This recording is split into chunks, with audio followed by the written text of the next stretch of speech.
Welcome, everyone, to another episode of Behind the Shades. And it is your host, Terraine. We're going to talk about something that is very, very, very scary. And that is abuse in a marriage. So, a lot of people, when they suffer these types of abuse, there's elements that they experience. They experience embarrassment, they experience shame, and they experience guilt. So, let's touch on the first one, embarrassment. They're embarrassed that it's happening to them because a lot of people will think, oh my goodness, I have a white collar job. I'm a manager. I'm a CEO. How can I be abused?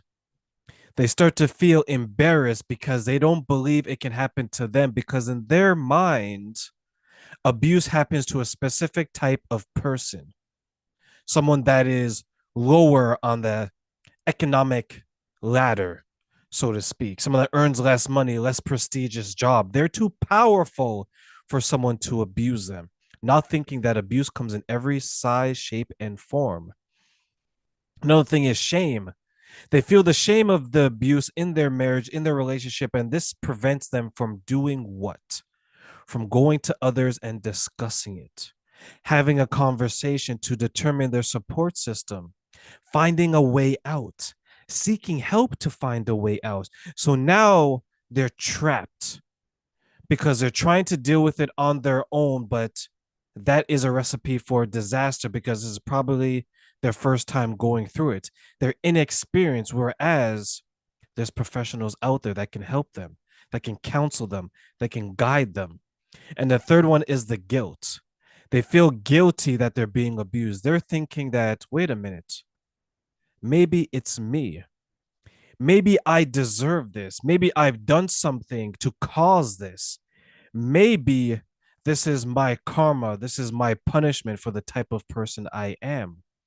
Embarrassment, shame, and guilt in this situation is not your fault. Bad people do bad things, but a lot of times when these bad people do these bad things is because it was done to them.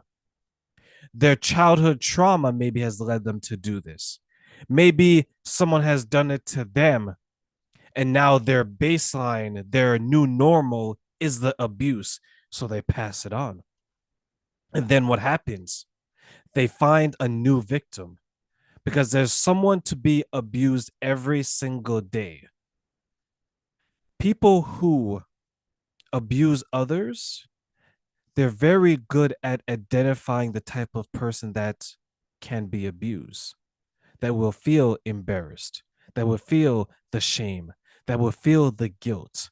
They will stay in it because they don't want to upset anything, because the devil at home is the devil that they know.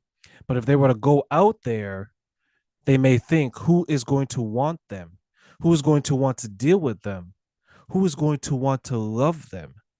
And a lot of people who experience this type of abuse, they stay in it because they don't think they're worthy of anything better.